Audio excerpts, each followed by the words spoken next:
that's delectable Pastor Tope Babalola. Can we please jam our hands together for him? Beyond the status quo, please, can we bring him forward with our clap, please?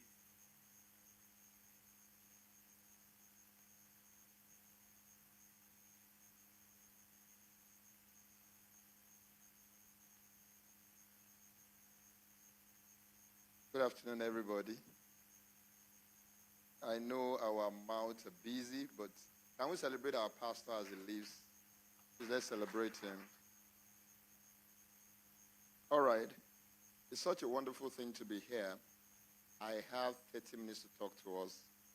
Trust me, it won't be boring. So please do well to listen. All right. To start with, it is homecoming for me. It's good to be back home. I served here for some years, and I was privileged to be part of the wedding of the Olateros. Before we were asked to leave and start a new work. So it's such a good thing to be back at home. All of my friends that are in the house, I celebrate all of you. You know yourselves. You know yourselves. I celebrate you all. Jesus Square will always be home for me. All right. The business of today, I remember that one of the things we used to do when we were here was something like this. We call it Love Part. We're still doing it till now. So it is with so much joy in my heart when I was told that something like this is coming up and it is going to be a consistent thing in Jesus Square. Trust me, this is one meeting you should not miss. Anytime it is coming up, do well to be part of it. I want to celebrate Brother Sheon and Sister Rose. I've had very personal conversations with them prior to this time, and we are still in the same circle. We still see when we need to see. We talk when we need to talk. I want to celebrate them for the kind of heart they have. They are diligent servants of the gospel, and I want to celebrate them for that. I want to celebrate them for their consistency. When I joined Jesus Square, I saw the way they worked. And I'm not surprised that they are still here doing great and valiant things for the Lord. So I celebrate them, and I want you to join me to celebrate them. Please, can you join me to celebrate? I know we're in a busy moment, but celebrate them. All right. So I've been asked to talk. I want to believe that everybody that is here is married. Before I begin to jam talk. Okay, but if you are not married, you are a young adult, which means that you are close to it. Okay, we have to be very clear on that, because what I have to share, I've been asked to talk about marriage and relationship, and I'm a very practical person. I don't speak as if, I believe strongly that it is not all pastors that should counsel marriage. I believe that, because it takes a level of professionalism to talk about marriage. And so I'm not going to be talking in my capacity as a pastor, despite the fact that we are in a church. In fact, I'm not likely going to quote more than one or two scriptures so that we can have a plain, level ground to talk to ourselves. Thankfully, that Ishina Olani just left. So we can talk, as in, I'm not going to say what you should not hear. Don't get me. But it gives him more liberty to nail it on the head. You understand? And coincidentally, I have the power of the mic. So, all right. So, beyond the status quo, a good place to start is to let us know that marriage is never regular. You cannot replicate my marriage in your marriage. One of the mistakes we make is that we are trying to build marriages that look like marriages we have seen, marriages we have witnessed. Some people want to do marriage like their parents did it. Some people want to do marriage like their brothers did it. Marriage is not regular. It is not copy and paste. It has its peculiarities. It has its uniqueness. Your marriage is going to be different from my marriage. The truth about it is that we have fundamental elements in marriage. The backbones of marriage. Like the subject of love, like the subject of loyalty, like the subject, which I'm going to talk about.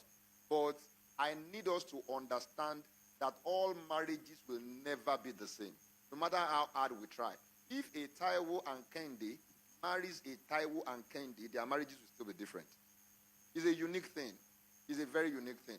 So marriages will never be the same. And that is why it becomes very important for us as individuals to work intentionally around the subject of our marriage. Marriages will never be the same, no matter how hard we try. It's not a place for just basic general knowledge. You know, the productivity of your marriage is a product of your personal investment in it. Marriages don't run themselves. By the grace of God, I'll be 20 years in marriage. You know, I'm 19 already. I'll be 20 years in marriage. You know, how time flies. You know, I left Jesus Square 9 years ago, and Daddy was asking me, where is this? I said, my first daughter is in the university already. She's in Bowen already. Damilo is in Bowen already. The second one is in going to SS3. So, I mean, I have seen it. And I'm not going to talk to you from a place of perfection as a pastor, because we do that nonsense behind the altar, trying to pretend that all marriages are perfect. I have moved out of my house 3 times. If you don't like me, don't like me.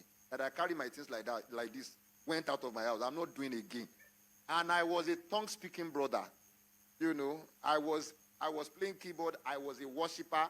I pray in tongues. I do all of that. And then I packed my things. Then I went to my office. Fortunately, the way my office is set up, I can sleep there, you know, for 5 days, for 3 days. At this woman, it's not easy to marry an Ondo woman who is intelligent. They are always intelligent. Thank God she's not here. Are you live streaming? So that I don't play with my dinner tonight. Glory be to God. I was on a lighter mood. So I just want you to know, but don't get it twisted. If you are married to an Ondo woman, you have an asset on your hands. They are always very intelligent, very insistent. If they feel that this thing is good, they don't mind talking about it for 15 years. They will keep talking about it. They don't give up. Highly knowledgeable people, very firm. They hate cheating, you know, but they will follow your mind. I'm telling you that. You know, they will give you a dose, you know. So I can boldly tell you, I don't know, we will not have too many people here that their marriages are close to 20 years. Mine is just a few months away from 20 years. So I'm talking to you from what I have seen and what I have experienced. And I'm also a certified marriage counselor. So I can tell you boldly, I've seen many marriages, and I've not seen 2 marriages that are exactly the same. And that is why you need to intentionally work on your own marriage. As hard as this might be to digest, being a believer is not enough reason for a marriage to work. That I'm a Christian does not mean that your marriage will work. If you are a man of God, you are first a man before of God joined. You understand what I'm trying to say here? You were not born a man of God. Don't sell that to us. You were first of all a man before of God was added to it. No matter who you are human. If you are on this planet, you are not alien. You are human. And so, being a child of God does not imply that your marriage will automatically work. It does not imply. Whatever the needs in a marriage are, whatever the needs are, they must be catered for regardless of who you are in Christ or who you are not. These principles are fundamental. And that is why I would tell people, we deceive ourselves a lot in the church space, especially about the subject of marriage. Where we are supposed to be practical, we are spiritual. Things we are supposed to discuss and talk about. You know, I was in a counseling session professionally. I mean, I do that professionally. I have a gig for that. So I was in a counseling session where a pastor had been trying to counsel a couple under his watch, and then it was a problem. It was a big problem because they were not listening. They kept saying that the guy is adulterous. The guy kept going out. So they couldn't resolve it, so they sent them to me. So when they sent them to me, now the pastor kept rebuking the guy. You are doing something wrong. You are a terrible guy. You are this, you are that. Without investigation, without diagnosis, they kept, they've been on it for like 2 years. And the guy kept saying that if I get what I want, I know. I'm not getting what I want. And the lady kept saying, what do you want? The guy says sex. Okay, if it is sex, but I give you sex all the time. I say, yes, I know, but there's something wrong. Then I discovered that their problem was not consistency, it was dynamism. Now listen. If Brother Sheung, I don't know, I'm just citing an example, and they will pardon me, they are the only ones I can use here. If Brother Sheung is a virgin, if Brother Sheung was a virgin before he met Sister Rose, and Sister Rose was a virgin before she met Brother Sheung, the implication of that, listen very carefully to this, the implication of that is that everything Brother Sheung will know, is only everything he had tried with Sister Rose. You understand? So outside that sphere, outside that space, he does not know anything about sex. All the things he knows are the things they have tried together.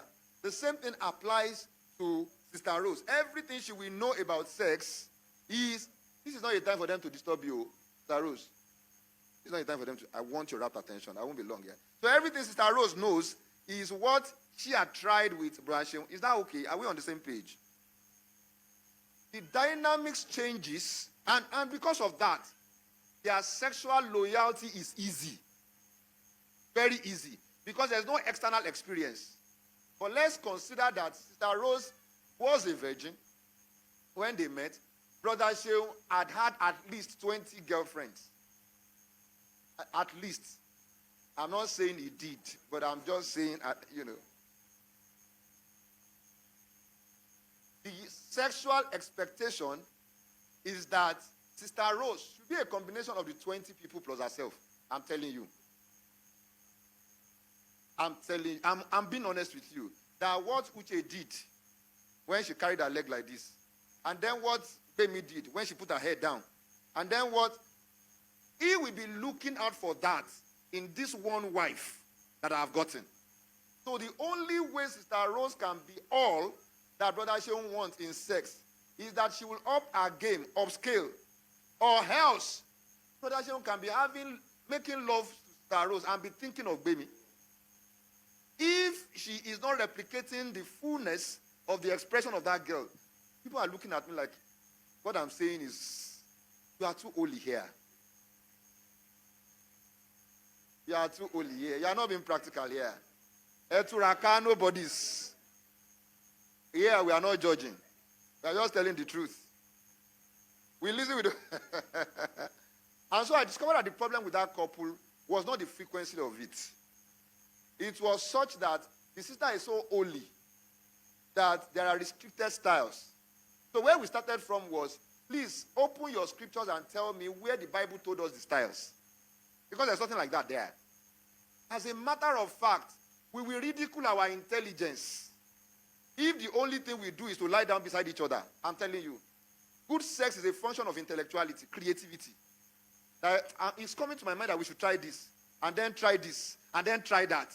It is a function of our intellectuality. It means that we are foolish if we are restricted to one style. I'm telling you honestly. That's it. But because we are believers, some people even request that we pray before we make love. Sex on its own is holy, except it is done outside of marriage. And there is no location scripted in the Bible. There's no location, that you must do it in the bedroom. There's nothing like that. Even your car is sanctified. I'm telling you. If you like, doubt my calling. I know what I'm telling you. There is no place a couple makes love that is a sin. There is no place. The sitting room, I even hear things like, if you make love in your office, you are inviting poverty into that place. 1 shall chase 1,000. 2 shall chase 10,000. If you want increase in patronage, make love in your office. Now hold hands and pray together. Do you know the potency of your wife staying naked and declaring economic strength upon your life? Do you understand it? I have told you. This one that I have come, I will speak. This only one. Do I have your attention? Why is it that I'm hearing the brothers louder than the sisters? Kilo ń big ogono.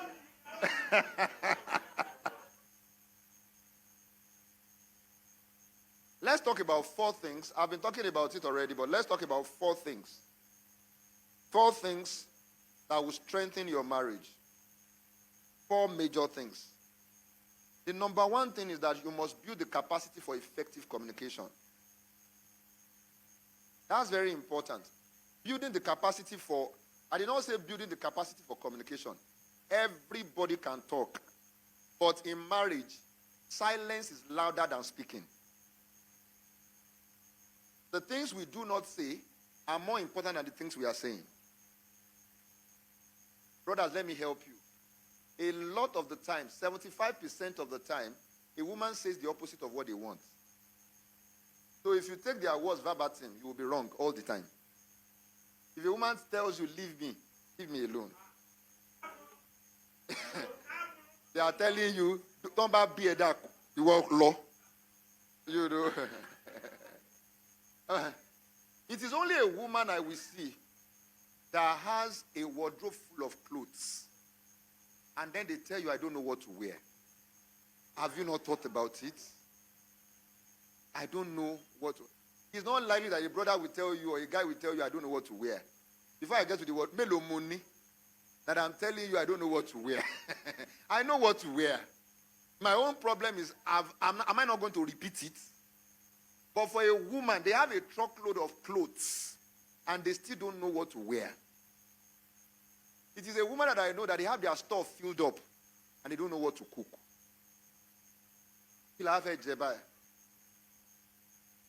It's not lack of food or food materials. It's lack of decision. And so a lot of the times in communication, you will give a woman 1 hour to speak to you. Baby, I want to see you. And then they speak to you 1 hour. 2 days later, they will tell you, oh, go on, continue, so. For 1 hour. That is because communication in marriage is not concluded by what you say. The things you are not saying are very important, and then the tangibility of what I have said is important. What do I mean by that? Anybody will tell you, you didn't hear what I was saying, because though you listened, they did not see the translation of what you have said in practical terms. So they say that, so 2 days ago, my wife took me to a part of our bedroom, and he said, I see white splashes on these tiles. I'm very sure you are the one that is doing it. Then I said, how? He said, because you are brushing, that's where the water basin is. Where am I supposed to brush? So he said the splashes from your brushing is the one that is making. I wanted to argue. And I'm not the only one that brushes there. But 19 years is not a joke. So I know that sometimes you can't, in fact, most times you can't win. So I have moved my brushing space to the middle of the bedroom now. I'm honest with you, I've moved it to the middle. So that anytime she comes again to say that there's a Miko. As I speak to you, if I get into my car, I want to drive out, and I remember that I've not rinsed the tiles of my bedroom, I will park and go up there. Because the end game of conversations is the production of what we have discussed. That is the only time you heard what we are saying. All other things, we spend 20 hours talking about it. Does not matter. We must see the production of what we have discussed. I don't like the fact that you throw your singlet here, your boxers here, your kiniko here. I don't like it. We want to see the tangibility of that conversation by a definite change, that things are adjusted. So communication in marriage is not about verbal expression. It's about the productivity of whatever it is that we have discussed. You understand it? So our conversation must end in a spot where it is such that I am seeing in reality what I have spoken with my mouth. That's when conversation is meaningful. And so we must be deliberate about conversation. We must be very deliberate about it. We must be ready for 3 categories of conversation, because we add those 3. Number 1 is simple conversations. We just gist. We just talk. That's simple conversation. Number 2 is hard conversations. Let me talk to both sides. Please, if you are the one that wants to say something, don't make it hard. If you are the one they want to speak to, be ready for hard conversations. Sisters, stop saying Orowa. Have they put you in that spot before? Money got him off beso. And then the first, the kilo verso, ma worry. Ma beso. And then you are beginning to think. The sin you have never committed, you will confess it. Baby, hard conversation should not be made hard. You don't need to, even if it is a serious subject, you don't need to create a spectacular time for it, and then you are waking up your partner in the middle of the night. I know your mother did that, but this is not your mother. Can we just go into that conversation? In fact, you will get more value for that conversation if you discuss it in seasons of light mood. When things are light, don't make it serious because it is serious. And then Some people are not ready for hard conversation. The moment they discover that this conversation is going the hard way, they want me to change about something. We want to discuss finance, they shut down. Don't be like that. You will have to learn how to do what? Have simple conversations, number one. Number two, have hard conversations. And then number three, because there are 3 levels of conversation. Number 3, unaltered conversations. Some people cannot allow their spouse to speak, to say 2 statements. They would have interjected. One of the proofs that you have grown in your conversational qualities is that you can listen. You can listen. It's very important that you allow your partner to drive home their point before you respond. In fact, it might be very important for you because you can take a pause for a stop in a conversation. Maybe the person is just pausing. That before I go on, it will be nice for you to say, can I speak now? Can I talk now? That we stop interjecting ourselves. Because by doing that, we'll not be able to drive home our point, and then it becomes a critical problem in our marriages. So there are 3 elements that must be respected in our conversational life. Number 1, be ready for simple conversation. Some people cannot simply converse when their clubs lose. The moment Arsenal, I endured it for 22 years. So why will you not endure it? We kept losing, and then, So, simple conversations should be present in our relationships. Hard conversations will be present, but we should make it as simple as possible. Then unaltered conversation, develop the capacity to listen all through. Are you getting anything? Number 2. Number 1 is, about effective conversation. Number 2, building a future of respect and love. Building a future or a relationship of a culture of respect and love. We must learn to build a culture of respect and love in that sequence. The Bible was saying in the book of Ephesians chapter 5, verse number 22, started with, I don't mind if they can project it so that we can just see it. It started with, wives, submit your own husband, specifically to your own husband, not to husbands. Because in this dispensation, I see wives submitting to other people's husbands more than their own husbands. I'm telling you honestly. You will submit to your boss because he's paying your salary, but you are not submitting to your own husband. You will submit to your pastor because he is ordained of God, but you are not. Look, the book of 2 Kings tells us something very profound. Sisters, listen to this. He said, if your husband tells you that curse is removed, he said it is removed. He did not say if your husband prays. He said if your husband tells you that curse is removed, it is removed. He said, who then tells a man that his own curse is removed? I want that to sink. Which means that if your husband says you are going today, you will make sales, you will make the sales. If he's saying that the shop you are going to, your heavens are short, it is short. Because in the Old Testament, you discover that husbands are called lords. My Lord. You will hear Sarah saying, my Lord. That's how powerful a man. There is no equality anywhere. There's only equity in marriage.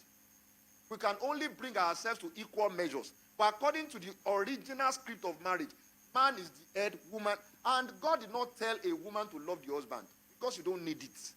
You say, Pastor, what are you saying? Man only tells a woman to submit. If you submit, you will be loved. The mumu button of a man is being respectful. I'm telling you honestly. If you respect a man, you will. I tell church sisters, the reason why town sisters will lay hold on their men more than you church sisters is that they know how to respect their husbands. A town girl, a street girl, before you say anything, many of we church sisters, we don't even use the word okomi. Brother, daddy, we have lost our sense of romance and honor for our husbands. That okomi rings something. They say, and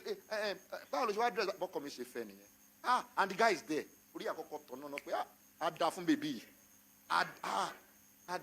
I'm telling you, these are things men will not tell you. I'm telling you. Why did you do that kind of hair? How come? It's not your daddy. Not your daddy. He's your husband. The lover of your soul. That's who he is. We must be very deliberate about these things that we submit. I have not seen a man that can resist submission. I tell people, that is why, listen to this. That is why the relationship between a secretary or PA and a man will never cease. I'm telling you honestly. Because what my wife cannot give in terms of respect, by the reason of obligation, my secretary is meant to give it. And the heart of a man goes to wherever is respected. I'm telling you, my wife cannot serve me tea in the morning and say, babe, oh, this is your tea. The chocolate jar is there. The milk is there. You can make your tea. I get to my office. My secretary is saying, what would you like to have, sir? Tea, coffee, or tea? I said tea. Okay, I'll make it happen now. Give me 5 minutes. And then she's preparing my tea.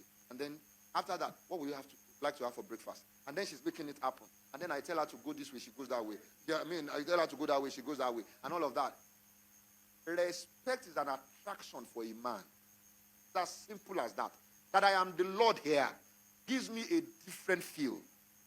And so there is no instruction to love. If a man, the only instruction here is that marry a man you can respect. That's what helps you. The moment you marry a man that you can respect, he will be the one to spoil your life with love. I'm telling you. Are we together? Eraja Junction. I was watching a video before I came here this morning. The wife, listen to this. The wife sent him no chicken. You saw it? He now bought no. Ordinary no. The wife said you should take it back. And you want that kind of man to love. These things are not, they are not spiritual. They are not, I'm being honest with you. Winning a man is very easy. I'm telling you. Winning him is very easy. Getting loved is simple if we understand the subject of respect and honor. You know the problem I have? Listen to me. The problem I have is that when this instruction was given in the Bible, it was not a reflection of who earns more or who does not. Unfortunately. In this same conversation, I'm still going to tell you why a man needs to earn more than a woman. But the condition for respect is not who earns more. Because those are, indices by which we measure now who to respect. It's not about the money. It's not about the status. Respect is respect. And you must give it to your husband. And men, there is nothing as honorable as you spoiling your wife with love. There is nothing, no. There is nothing. There is nothing. In my family, I can't change my phone if I've not changed my wife's phone. I can't change my car if I've not changed my wife's car. I can't. That's why there will never be competition. If possible. There's no competition in my home. There's nothing like that. Of course, I grew into it, too. I grew into it. But that's just the reality. So we must prioritize the subject of respect and love in our homes. It's very important. Respect is mutual. Don't talk to your wife anyhow. Don't downplay her. Don't make her feel less of herself. It's very important. Let's talk about number 3, building a strong culture of consistent growth. Growth is also very important. Growth is also it is attractive. If you are going to sustain your love life, it is important that you grow. Brothers, let me talk to us in 3 minutes. The love journey of a woman is never permanent. A woman will fall in love with you 3 times in your marriage. Pastor, what are you saying? A woman will fall in love with you 3 times in your marriage. The number one thing your woman will fall in love with is your person. There are 3 P's. Your person. I like the way he speaks. I like the way he talks. I like this. He's a man of God. He loves God. He has this. He does that. He smells nice. That's your person. Alone. Give her 7 to 8 years. That thing will not matter anymore. Especially when she starts going to reunion. And then her colleagues are coming with their drivers. And she's jumping down on the bike. And the day you wear Ankara together, rain will beat you together. He begins to reevaluate. Am I really in the right place? Because the expectation is that she should have fallen in love the second time. The second element a woman will fall in love with is your prosperity. Look, there are some nonsenses money will solve. I'm telling you that you are prosperous. We will not have some discussions. Hello, are you 3,000? No, Apomi. Move 2,000 naira change. And all of that nonsense will stop. So the first thing a woman is falling in love with is what? Your person. Then number two, after a while, your person will not be enough. Your prosperity will become important. That she has access to whatever it is that she needs. And that is why it is important in the long run that you should be more prosperous than your wife.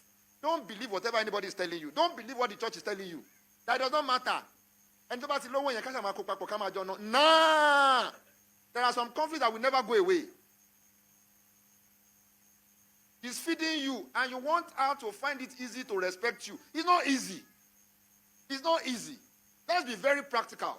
So at some level, beyond your person, your prosperity becomes important. Friends, guys, let's work hard. If our wives can make more money, we can make much more money. That's the original arrangement. A woman is supposed to be a support, not a breadwinner.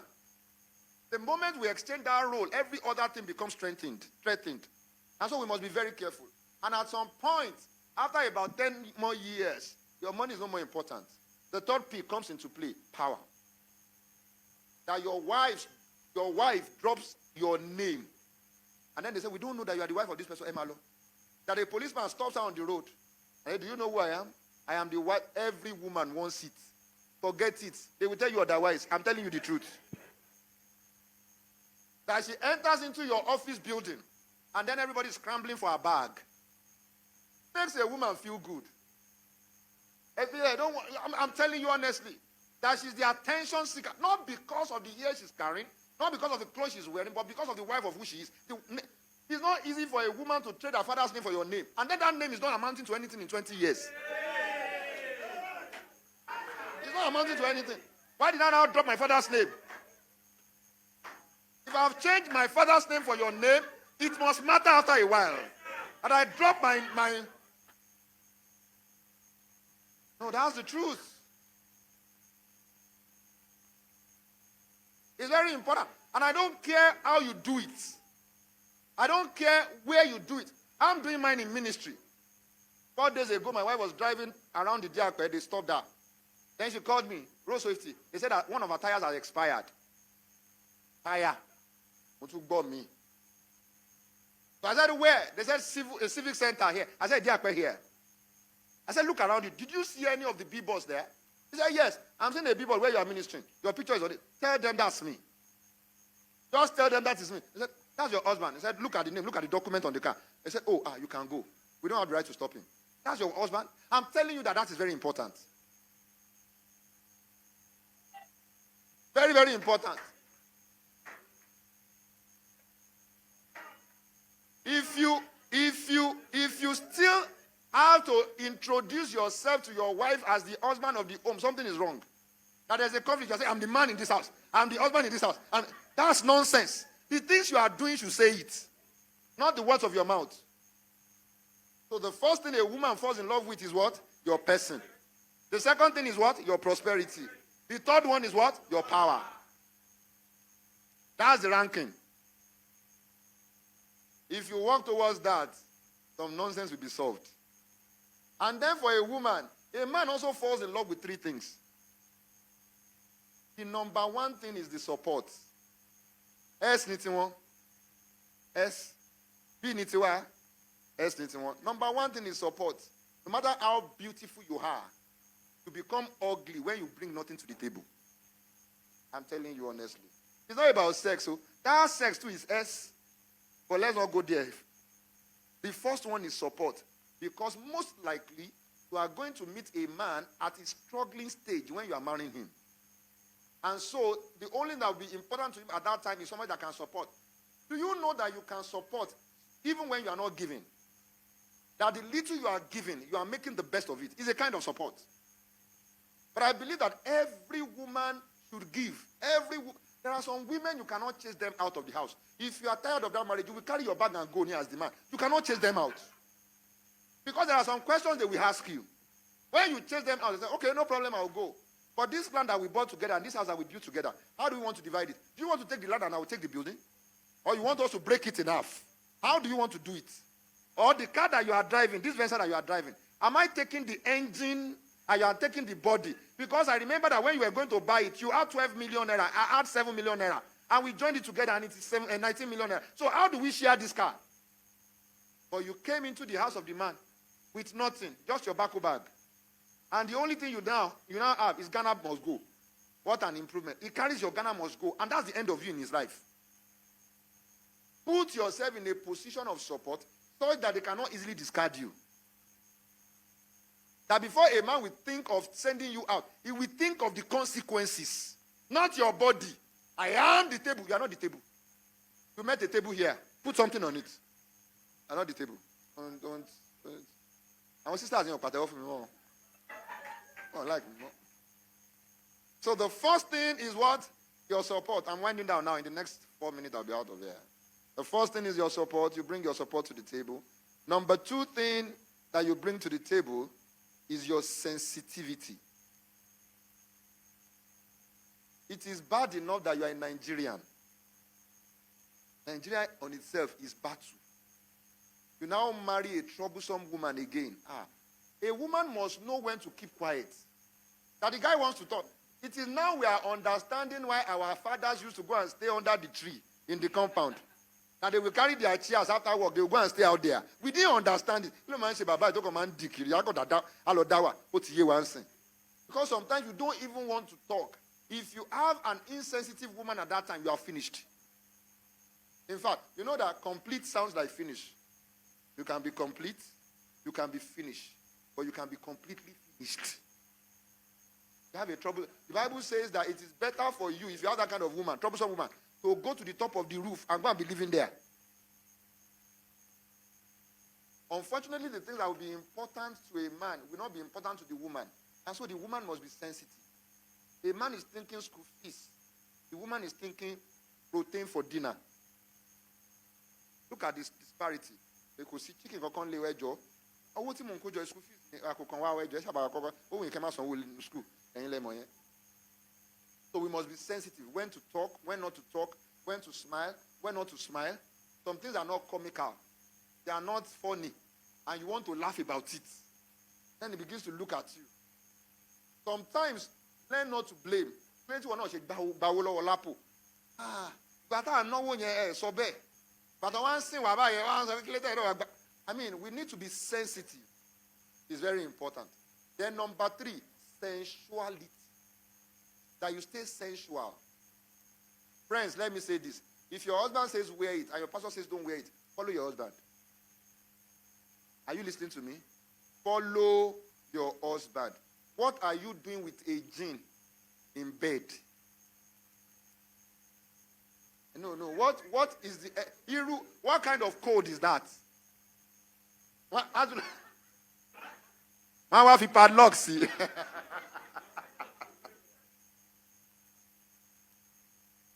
Let me tell you the unfortunate thing. Most women feel that the older they become, the lesser they should dress. That's not it. Let not your husband deceive. It is protocol of romance to tell you that you are the most beautiful woman in the world. As you continue to grow old, make sure that you become more deliberate about how you show up. Because you are not as beautiful as you used to be. The children have played their own roles. Age had played its own role. And so you must be very deliberate about how you show up. Don't become Mama Lagba. Don't live your future age in your present time. You are looking 70 already at 35. Why? Sensuality is very important. You know, it is funny to me how people dress well for the outside world more than they dress for the person that really matters to them. A couple came to me. You know what they were fighting about? Waist bead. The husband wanted waist bead. The sister said, I'm a Christian, I cannot wear it. And it became a major challenge. The guy said, anytime I see waist bead, my head is doing tring. The woman said, no, I cannot be wearing waist bead, I'm a Christian. Blah, blah, blah. So I asked her. I said, wait. The bead that do you wear bead on your neck? 30 years now. That one is common. to wear it on your neck. It's not a sin for you to wear it on your neck. He said, no, it's not a sin. But it's a sin for you to wear it on your waist. He said, yes, now. I would be like a Molosho. If that is what because if your husband divorced you, your pastor will not marry you. Only can suffer when you. For somebody like me, late already, late. So whatever that is why before you marry the person that aligns with your principles from the very beginning. There's nothing you want to do about it. So what is wrong for A is right for B. And so your sensuality is very important. Very, very important. Unfortunately, I will not be able to talk more than this. I hope you were blessed. Thank you very much.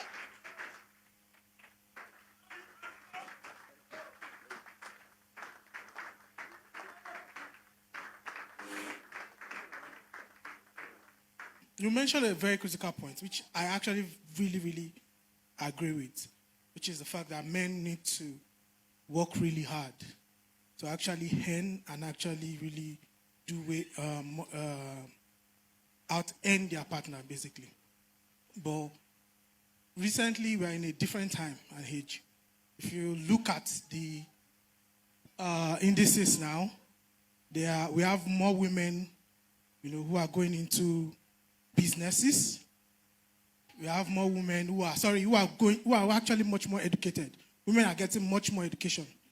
Education, there are a lot of platforms that's actually really helping women get, a lot of good jobs. Even employer of labor really value women kind of in terms of like giving them jobs and all that because of stability and a lot of other things. Because of the same thing that women tend to like stay more in jobs, tend to be very, very good employees and all that, which are all great things. So now, and then there's another component of death in terms of generally, as people die, when a man dies, you give your will to your wife.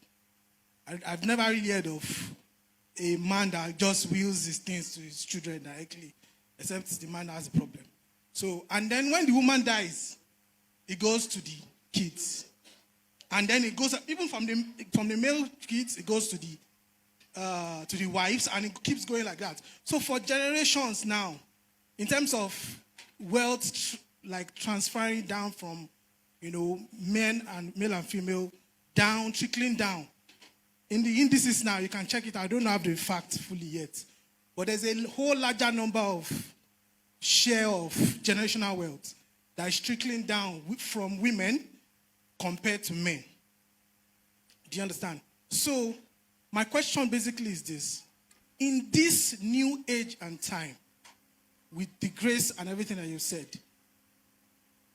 are men still 100% expected? Even, because we understand that in marriage, we are one, there's a lot of other things, And you made that point, which I know I'm not supposed to take it literally. You said, do whatever you have to. That's a very, very powerful word. Because there's a lot of whatever you can do. And we are in Christ. I know you are saying it as because we are in Christ. And yet you expect us to understand the coded word of that. So I just wanted to clarify that part a little bit. Thank you. All right. They are even from personal experiences. Let me shock you. When I was going to when I was going to ask my wife out, I was in HND1 second semester. She had finished from Obafemi Awolowo University. She had served. She was working. I'm honest with you. And that's one of the things that will help us. So our journey was such that she was, at the beginning of it, she was richer than me. There's no other way to say it. When I was staying in a one-room apartment in Idioro Akpete, he was staying in a two-bedroom apartment in Idiakpe here, not very far. So she was richer than me. There is nothing. But I made up my mind that regardless of what happens, it's going to be temporal. It is permitted to be temporal. We can excuse it for all we want. But I'm saying that there is no way you are going to do it and enter in the fullness of stability in your marriage if your wife keeps earning than you. It might not be a problem of now, because some women they will display some level of understanding. It might be a problem of the future, if that's the case. Because a woman wants her safety also. I have seen people struggle together. The wife is richer. She's doing things independently for herself. She's creating a legacy, a business name, and all of that. The man, had his own life, but not as relevant as in their old age. It becomes such that the woman is the beneficiary of the wealth, in actual sense. Most of our parents made those mistakes. Their wives were earning more than them, and they felt it was okay. I can tell you boldly, it is not okay. I'm saying that it is permitted for a wife. When I got married, I was into printing when I got married. That's why the fact that I am educated, I'm this and that, I was into printing. And unfortunately, the popular jobs at that time were stickers, Daddy Miku first sticker 2,000 naira. Things like that. I didn't complain, but I had a resolution in my heart that it's not going to be permanently like this. It's not beef. It's not competition. It's just the ideal thing. And most of the marriages that worked in the scriptures, you will see that the husbands are always richer than the wife. There's a reason for it. And so a man must just double up. If a woman is earning more than you, she's doing something better than you are doing. It's as simple as that. If we have to go back to school, let's go back to school. If we have to become certified, don't be comfortable because there's a soft place to land. We should not. We should just make up our mind that give me 5 years, give me 10 years. Eventually, I'm going to be wealthier than my wife. Look, there is nothing that pleases a woman more than she's stepping out. And then they are asking you, how much did you buy this? The first 10 set of wig or a human hair that my wife has, she does not know how much they sell them. The first set 10, the first 10. And then they are asking her, how much did you buy this? They say, my husband bought it. I don't even know. That alone is enough. But you are always there. It is a subject. Look, as you begin, and this is it. As you begin to earn, you continue to build her. You continue to build her. It's very important because there's also the twist of the man rising and then leaving the wife behind. If I am rising, if I'm earning, for instance, one house please, if I'm earning 7 million naira in a month, for instance, and I left my wife at a point where she's earning 200,000 naira per month, if I fall, I will fall to a level of 200,000 naira. But if I've built her up to a level of 3 million naira, that our own income had grown to 3 million naira, if I'm falling from my 7 million naira, I'm falling to 3 million naira, that in the next few months, before I gather my pace, my wife can give us 3 million naira every month for the family. So it's not about rising alone. A man must rise in such a way that he can also lift his wife. It's very important. They are asking for money. Ni beri ai ano. Owa lo no rambe, awon ano to kun no owo no ara. I'm telling you, these things, they transcend your immediate family. They transcend your immediate family. The children will notice that the woman is richer. And by the time they are compensating, they will compensate in that measure. It's very important. If my mother sent me to school, and it is obvious that it is my mother that sent me to school, if I relocate and I want somebody to come and do holidays, she's the first person I will remember. They have long-term consequences. When I was younger in marriage, I will send school fees to my wife to pay. And that's the end of discussion. As I began to grow up, I became wiser. When I send the school fees to her, because she's the one that handles the school run, I tell the children, I've sent your school fees to your mommy. Hey. It's very important that she knows that it's not the mommy that is paying. I paid it through her. It's very important. If I'm not sending it to her, I don't have a story to tell. And then they can boldly rise tomorrow and say, my mom sent me to school. We should not just be men. We should not just be male. We should be men. Because your genitals make you a male. What you are doing makes you a man. We must be men. It's very important. I think have I answered your question? If it lasts for a while, let it be for a while. It should not be a permanent status that your wife is earning than you. Go see. I'm telling you. When we got married, it was new to me. It was very strange to me that I would do something wrong and my wife would stand up to me and say, you are wrong. Because I never saw my mother do it to my dad. It was confusing for me. Is it because she's more educated? She finished from OAU. I finished from Poly Badon. Oh my God. I was thinking all of those things. Then at some point, I got a job with a bank. My salary quadrupled. Didn't triple, quadruple, 4 times of what she was earning. And then I discovered that my wife kept talking like that. It didn't change. So it was not about the money. I had almost entered depression because she was earning more. And we're not talking about it. One day she called me. She just like said, oh,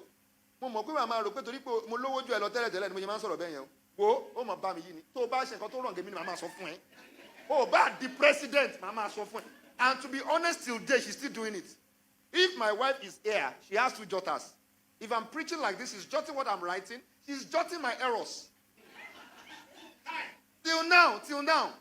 If she's doing that and she's wealthier than me, I will be thinking otherwise. It's